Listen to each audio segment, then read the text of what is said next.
Unbelievable times in the gold and silver markets. The godfather of gold himself is calling for $17,250 per ounce gold. But the real interesting part is how soon he sees this happening. And we've got more and more people talking about a silver squeeze again. I don't know. Maybe we'd prefer to call it a silver stampede, whatever the case may be. Thank you for joining me down here in the basement. We are the Basement Dwellers. We believe in the future of silver and gold because we understand history and basic mathematics. Let's go take a look at the silver price right now. Remember, over the weekend, when the silver price was a measly $80 per ounce, we were very happy. And I went out on a limb and predicted that by the end of this week, I thought that it was very likely we would have an $85 per ounce silver price. Well, little did we know that we would get that on Monday. But the important thing here, guys, is we're looking at a 5-day chart in silver.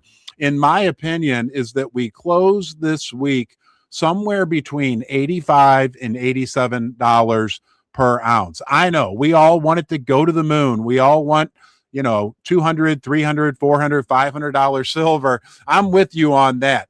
But we really want it to happen in a steady, consistent manner. And if we can close out this week, even above $83, $84 per ounce in silver, we will be in good shape. But now they're talking about the silver squeeze again. Let's hit on that real briefly. We're going to go out to Metals and Miners, who shares this with us. Is the silver squeeze here? China imports a record 836 tons of silver in March.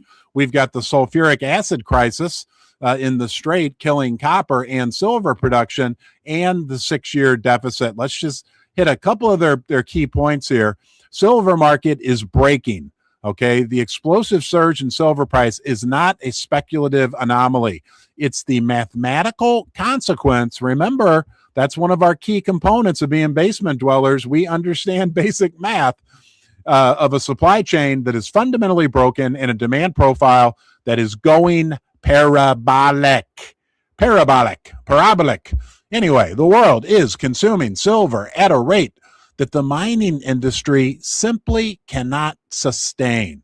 And the geopolitical events of the last few weeks have accelerated the timeline for a historic supply squeeze. Now, we're in favor more of a squeeze, a long-term squeeze, steady, consistent, or a stampede, if you will.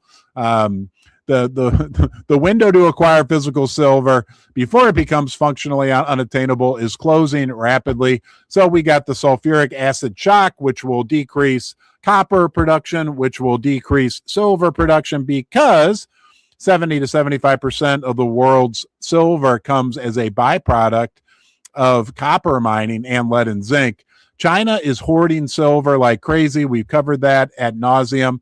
The United States, we don't talk about this often enough, imports roughly 65 to 80% of its annual silver consumption to meet the demands of military, the electrical grid, and the AI build out. Whoa, I forgot to warn you guys. I've got something next we're going to look at regards to AI that is absolutely shocking. Not what you're expecting, I'll tell you that. And there's an inelastic supply response. Yes, of course, as we know, and as we covered yesterday and many times in the past, the silver mining industry just can't turn a knob at the mill and start creating more silver. There is a depleting pipeline of future silver supply coming from the mining sector. Why? Because they manipulated the price down for decades and decades. So very few people, only the true visionaries, people like Keith Neumeyer with First Majestic, people like with the guy from Dolly Varden, Sean Kuhn. The list is not that long. Very few people actually invested in building, developing, and exploring for silver. Now, this is interesting. It has to do with AI. And it's not just that same old story we've been hearing that, AI chips are going to demand silver, which they are. But wait until you hear this. This is from Bloomberg. And it says, why silver, power, and chemicals will be the next Micron trade. top AI expert says this, okay? Jordi Visser believes the AI build-out is moving into a new phase where early cycle semiconductor winners, right? Those are all those big, Micron, NVIDIA, all these companies that their stocks are like in bubbles, okay? Hand off to late cycle physical bottlenecks. This is the AI investing guru saying this, including power, chemicals, and silver. Visser has sold out of 2/3 of his Micron, is now focusing on companies in the commodities, that would be silver, and chemical space, which he believes are more late cycle in the AI cycle. Visser thinks silver is attractive. This is from Bloomberg, guys. This is the AI guru. Due to its role as a structural input to the AI build-out, and expects it to play catch-up as the AI cycle moves into its late phase. So who is this guy, Jordi Visser? Just quickly, so we know who we're talking about. He's a veteran macro investor. He's the head of a big research and investment firm. But here's his background. Having spent nearly 20 years in top executive roles, including president and CIO at a major multi-strategy hedge fund, and previously serving as a managing director at Morgan Stanley, he has operated at the highest compensation tiers of Wall Street for decades. Okay, remember, okay, this is a physical driven rally that we are experiencing right now in the silver market. AI is the hottest thing going right now. You know that. It's like, I don't know, 60% of the total S&P 500. It's crazy. It's insane. That's a top AI guy saying, oh, by the way, everybody, I'm rotating my capital out of AI and into other sectors. And he specifically talks about silver. It's incredible, right? It's absolutely incredible. What about, I wanted to say a special thank you to Jordi, to the basement. Thank you for joining us. We're glad you're here. We think it's awesome that you've become a basement dweller and a silver lover just like us. Let's not forget, okay, we talk a lot about AI, but this is not changing either. Solar continues to eat silver. 2025, solar photovoltaic consumed almost 200 million ounces of silver, roughly 17% of total global demand, even after heavy thrifting. Now, thrifting means that as the silver price went up, they're looking for ways to substitute silver in the solar panels.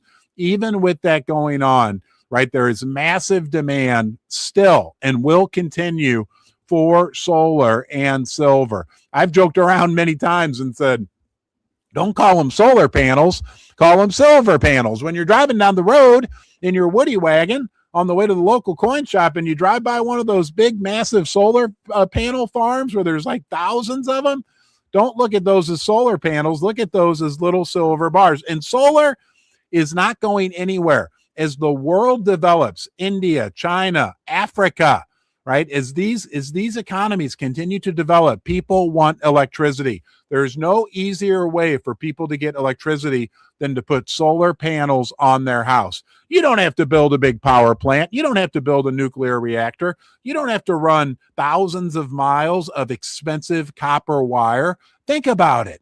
If you're a poor person in Africa and you finally scratched up together enough money, and congratulations, to get electricity, right? It's going to be real easy for you to throw some panels on your roof and about 10 feet of copper wire to get the wire to where the light bulbs are, the cell phone chargers are, the things that you want. Solar is, I think, hands down, the most efficient and exciting future. Nuclear is great for countries that have big infrastructures in place, but nothing compares.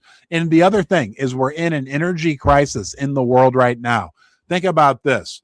Yeah, you can shut down the Straits of Hormuz, okay? No problem. It's happened. It's closed. It's created a massive energy crisis.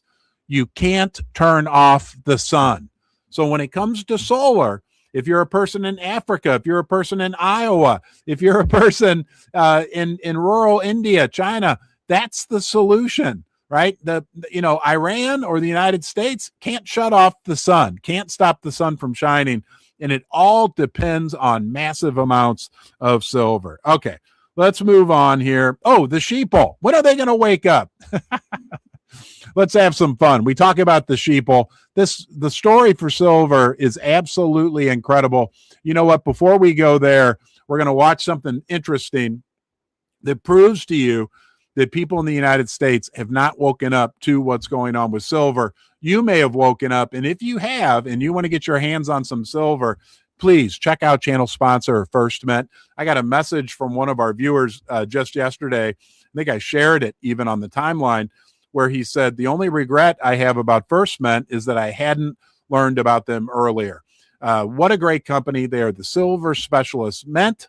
Okay, literally you get silver that goes from the mine to the mint to you. They're located in the United States, in Las Vegas, Nevada. Unbelievable products. Check them out for yourself. You'll experience what everyone in the community is experiencing. Great prices, great selection, and great customer service. And unbelievable, like this, their year of the horse round. Just unbelievable. The year of the buffalo round, the year of the dragon round. And they've got a special going right now on their new Liberty bar. $2 off. Check them out. Wow, this says silver is up 67 cents. Whoa, that's good news. You know what? Let's take a little detour. Thank you, First Mint, for sponsoring Ron's Basement. Let's go out and check on the spot price of silver. Unbelievable. Up 80 cents. Man, I tell you, do you feel it like I do? The silver price is just seems very healthy lately. Very resilient, very strong. Kind of reminds me of that December through January time period. But this time, what we don't want to see happen is a big blow-off mania. We didn't have a squeeze. We've not had a squeeze yet. We had a bit of a mania.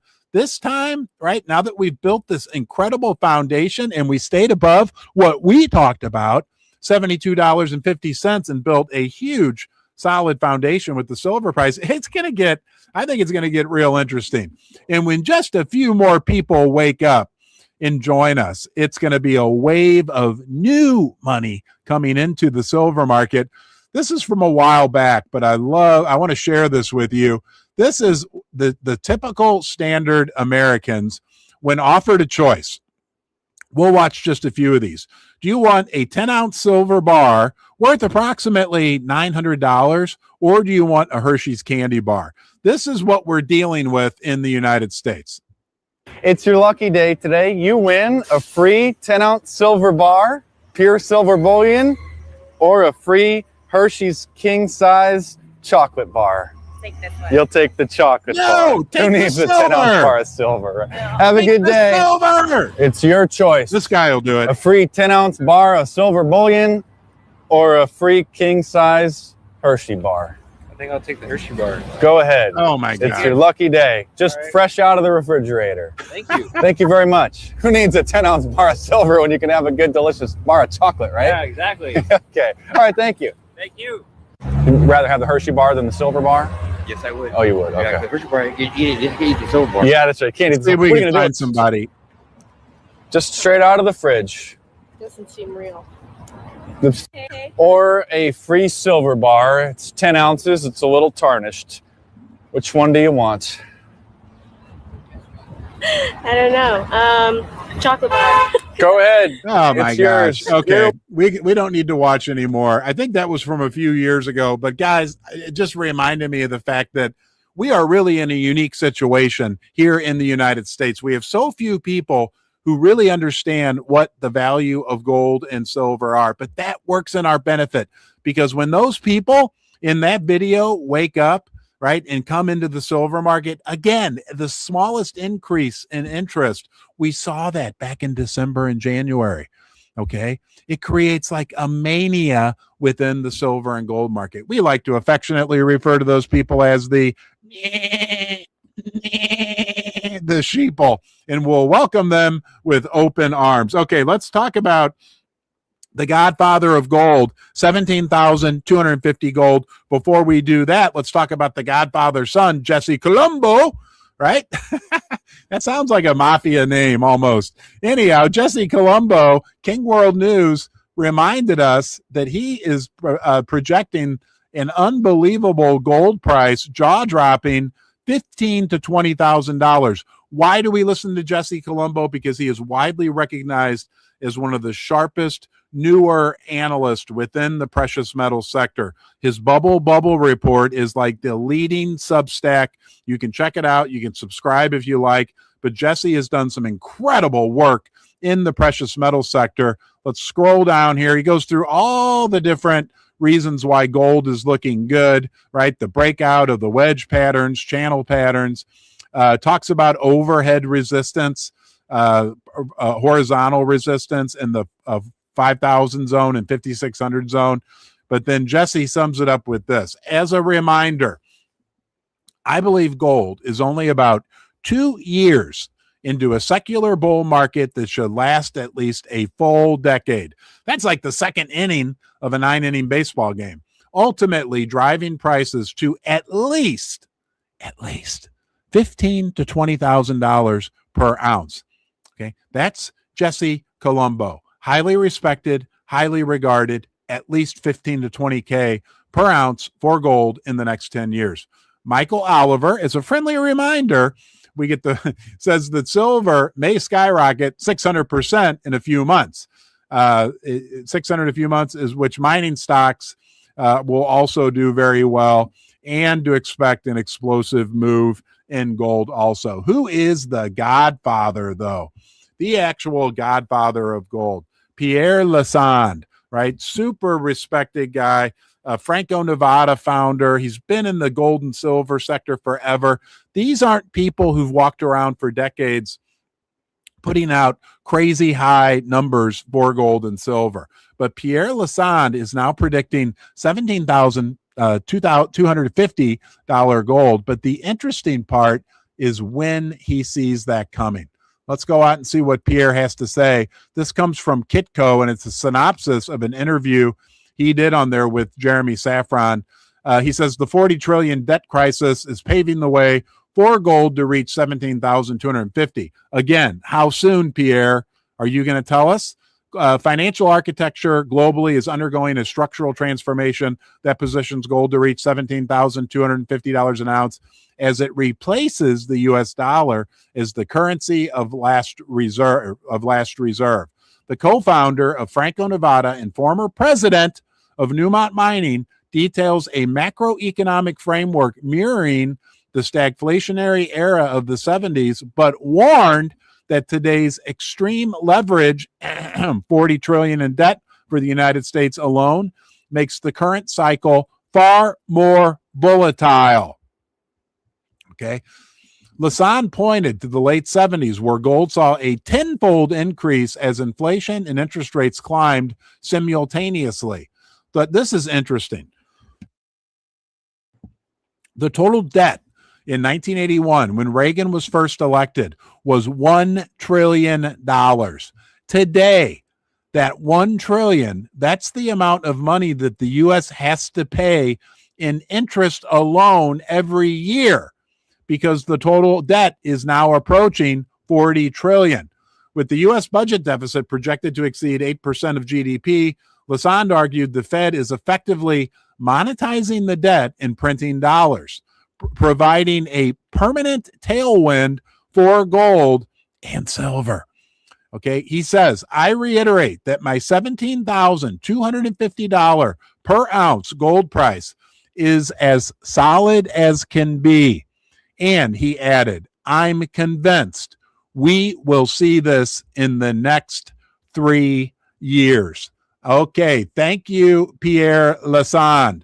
Look him up. Read about him if you don't know. You probably know who he is. You're probably familiar with him. He is the godfather of gold and silver.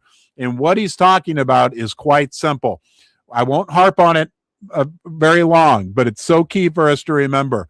With the current financial situation in our country, the Fed cannot raise rates. Inflation is going through the roof. As a matter of fact, we got PPI numbers this morning, the producer price index, the wholesale inflation, that are indicating this is now just beginning. Inflation will rule the day. The Fed doesn't need to raise rates. The Fed can actually raise rates, but if inflation continues to go higher, which it will, it will be the dominant force, which continues to provide an unbelievable tailwind to the gold and silver market. We got more good news. Global ETF bond buying. We're going to run through some quick data here from the Kobesi letter. Global physical gold-backed ETFs posted 6.6 billion inflows in April. Okay, why is this a big deal? Because in March there was a $12 billion outflow, which was the largest withdrawal on record. Okay, now there's a couple reasons why this is important. If we look back to March, which you see here, the dark blue is North America. Look at all the money that was taken out of the gold ETFs. That one outlier. April, we went back to the positive, but barely any coming from North America. The reason why we can be excited about this, guys, is because by most means and measures, the overall sentiment in the precious metal sector in March was completely in the gutter. Okay, we can smile about that now. It wasn't a lot of fun, no doubt about it, but we kept showing up every day. But the good news is from that horrible sentiment, we can improve incredibly. Okay, sentiment does not stay in the gutter. Sentiment moves in cycles up and down, and we saw that happening. And we're seeing it happen in the COMEX right now with open interest now starting to go up and trading volume also starting to go up, which is being reflected in more positive moves for both the metals, gold and silver. Next, we're going to look at some hatred on gold and silver from CNBC. Before we do that, thank you to First Mining Gold for making this live stream possible, sponsoring Ron's Basement. They're a Canadian gold development stage company with two huge multi-million ounce projects. Big gold in the ground in Canada, Springpole in Ontario, Duparquet in Quebec. There aren't a lot of big multi-million ounce development stage projects, guys, in great jurisdictions, and First Mining Gold has two of them. Let's go now. Learn more about First Mining Gold at their website, firstmininggold.com. Let's go see, because we believe in fair and balanced reporting, our friends at CNBC put out a little hatred on gold and silver. This comes from their Fast Money segment, and they were talking about the gold mining stocks. But two interesting things they say here that I don't agree with. Let's see what your thoughts are.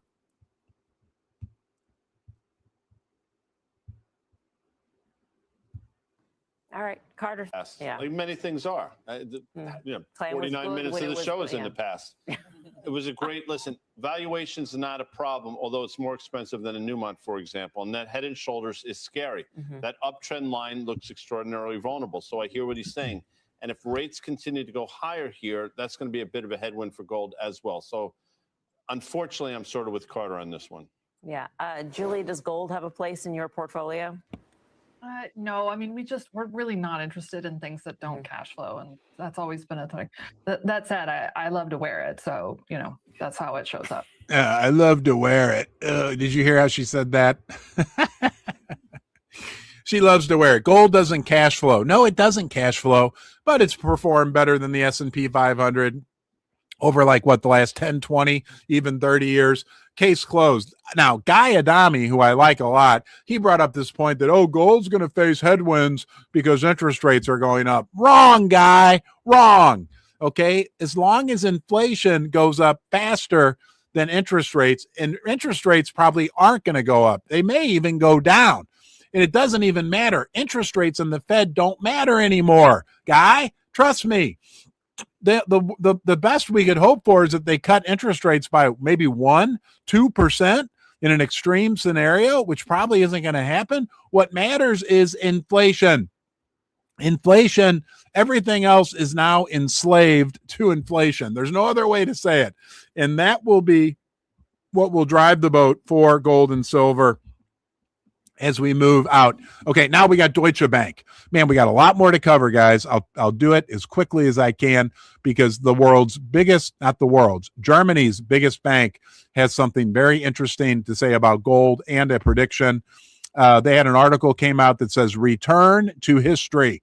And I love this because what they're saying that gold is rapidly not claiming, but reclaiming its role as a primary reserve asset from the weaponized US dollar. Gold is reclaiming. Gold never went anywhere. Gold has always been the world's reserve asset. Why?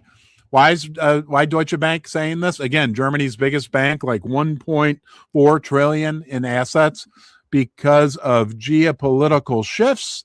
Now that I have the right screen up, the dollar share in global reserves has changed from 60 to 40%. Gold's resurgence, gold share of central bank reserves has tripled from the low 30s. Okay. Driven by EMs. The weaponization factor, yes, everybody knows they weaponize the dollar. So people are afraid of the dollar, right? People, countries like Russia, other countries are afraid that if we go against the U.S., they'll just seize our dollars. And price projections, here we go, under a framework where emerging market countries can target a 40% gold share. The authors simulate potential gold prices rising as high as $8,000 per ounce. Next, let's talk about this, which becomes even more interesting. We're back to AI, but this is interesting, right? The AI, everybody's screaming about AI. The great cash flow divergence from metals and miners. Gold and silver miners hit all-time high free cash flow as big tech burns $715 billion on AI, and free cash flow always predicts the next big bull market. This is what we can expect in the next 5 to 10 years. What they point out, what the guy earlier, what was his name? Oh, shoot. The guy, hold on one second. The guy, what was his name? Darn it. Hold on. I'm going to pull it up. Jordy Visser. Same thing he said earlier, right? He's rotating out of AI. This shows cash flow, hyperscaler free cash flow margins. This is margins they're generating on their free cash flow. Alphabet, Microsoft, Meta, right? Down the tubes, guys. While at the same time, the gold and silver miners are creating record free cash flow. As the general markets wake up and start to move, rotate more and more capital, Jordy Visser is like the pioneer in doing this. He's the AI guy who said, bye-bye, AI. I'm going to go to silver. He's not giving up on AI, but he's realizing that there's something else going on that's critical to AI being successful, and that would be silver. As more and more people make that move, it's going to bring more and more eyeballs into the precious metal sector. Now, on top of that, I have a degree in accounting. I actually worked for a Big Four accounting firm. At the end of the day, whether you're talking about your personal finances, my personal finances. All right. Okay. Thank you, upstairs, Susie. Okay. Thank you, upstairs, Susie.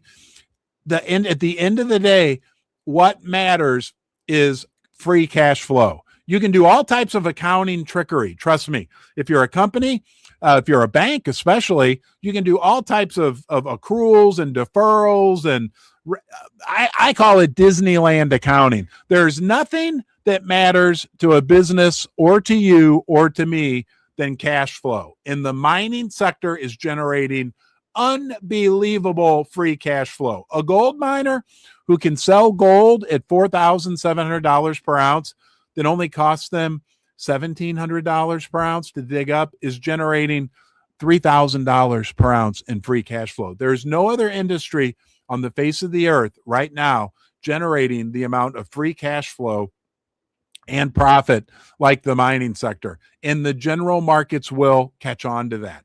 And they're starting to catch on to that. And when they do, it will bring many, many more eyeballs back into the gold and silver sector. All right, we got some quick warnings just to show how screwed up things are out there, and something very funny that I'm going to share with you as well. But guys, this is absolutely shocking, okay? S&P 500 at all-time highs, while U.S. consumer sentiment is at all-time lows. Look at this chart. This is insane and proves that we really are living in fantasy land, okay? The red line is consumer sentiment way down here, okay? The white line, and it's even higher now, is the S&P 500. Why is that a big deal? Because the United States economy is a consumer-driven economy. It makes no sense, okay? And then we get this from Kraft. You know the company Kraft? Wait till you hear what their CEO had to say recently to tell us about what's going on right now in the United States.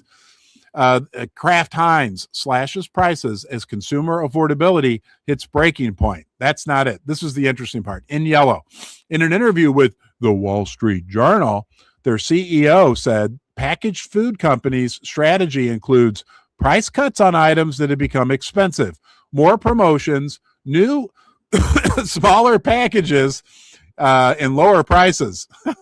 Shrinkflation. Anyway, this is what's crazy. He said, quote, in red, consumers are literally running out of money toward the end of the month. Well, it's okay, guys. Get ready to laugh because we can all move to Canada, because in Canada, this is what you get when you go buy a porterhouse steak at the grocery. Those are the new smaller packages coming from Kraft. There was something else. Oh, what I wanted to point out, the reason I was showing this, right? Yeah, the price of beef. If you tried to buy a steak lately, well, guess what? Think about it. The price of silver, right? The dollar has not kept up with the price of beef. The price of silver has kept up and then some. Hold on, I'm going to have a quick drink of water.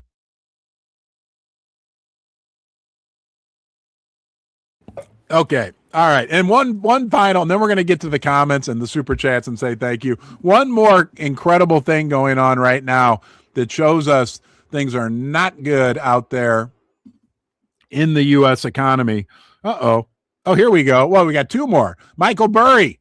That's the guy who did The Big Short. He's like the famous guy. They made a movie about him. He says the market today feels like the last months of the 1999 to 2000 tech bubble. I was around back then. I agree. He's best known for predicting the U.S. housing crash, said stocks are, hold on, guys. Here we go. Are you looking at me? There you go. All right, now we got him. He says that stocks are no longer reacting, thank you, Susie, logically to economic data. Stocks are not up or down because of jobs or consumer sentiment, Burry wrote, feeling like the last couple of months of 1999-2000, and he compared that to the trajectory of the Philadelphia Semiconductor Index. Yeah, that is incredible. I looked it up. It's the SOXX. It looks like it looks like the silver price in January, which again is why we don't really want or need that silver price to go parabolic. We're shooting for 85 or so. One more piece of crazy news, the blue dot. Do you have the blue dot fever? What is blue dot fever? It's plaguing musicians like Post Malone, Meghan Trainor, Zayn, as a growing list of artists cancel tours due to lagging ticket sales. The Pussycat Dolls, where do they get these names from, are the latest music artists to cancel swaths of U.S. arena or stadium tours amid lagging ticket sales. It's part of a spreading epidemic the industry is calling blue dot fever after the blue dots that represent unsold seats at the Ticketmaster's website. So things are not good out there. Beware. And please don't buy a porterhouse steak in Canada. Oh, that was shared by one of our great basement dwellers, Timothy Zub. He sent me that picture. And I also want to say thank you to Mr. M, who's another great community member who provides us with a lot of the information that I'm able to share. I appreciate when you guys send me very interesting things. Let's go out and say thank you. Oh, I forgot to beg you. Please subscribe to the channel if you haven't already. Let's go out and look at the comments. And we got a couple super chats. This one from ZTKRC. Do you think we could see another rotation out of crypto into silver like we did in October and January? Was that coincidence or is there more to the story? Love the show. I think that was more of coincidence. I am of the firm belief. Look, I love silver. I love gold. I also love crypto.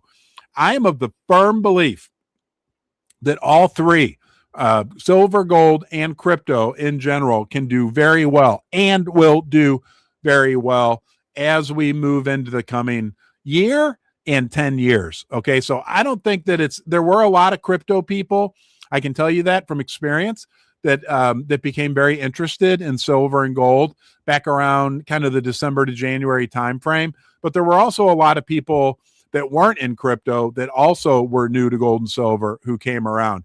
I think this next wave, I think the biggest catalyst that will bring what will feel like a massive amount of people into the gold and silver sector will be inflation. Will be literally when you go to the gas station or you go to the grocery store and a gallon of gas or a gallon of milk costs $10. That's when people finally wake up, right? I think people kind of dealt with what happened in the post C19 inflation wave, 9-10% that we got.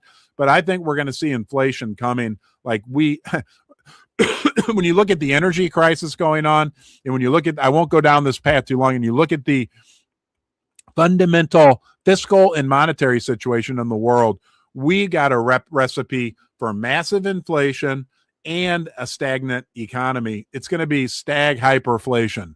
I think we just invented a new world. Thank you for the super chat, my friend, and thank you for your thank you upstairs, Susie. And here we go. Got another super chat. Hold on. I can't. Love Ron's Basement. Hey, thank you, Main Coin and Gold. Thank you, Main Coin and Gold. And I'm going to put you up on the big screen. You're famous on the internet. We're all famous. We love this. Guys, it's going to be such an interesting journey. Think about the next 10 years together. Everything that's going to happen in the world, but in particular with silver and gold.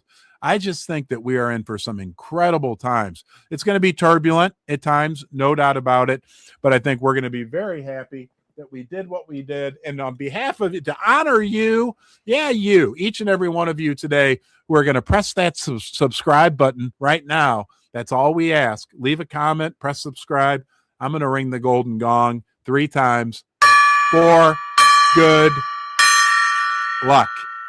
All right, guys, have a great day. Thanks for being with us down here in the basement, and we will look forward to seeing you.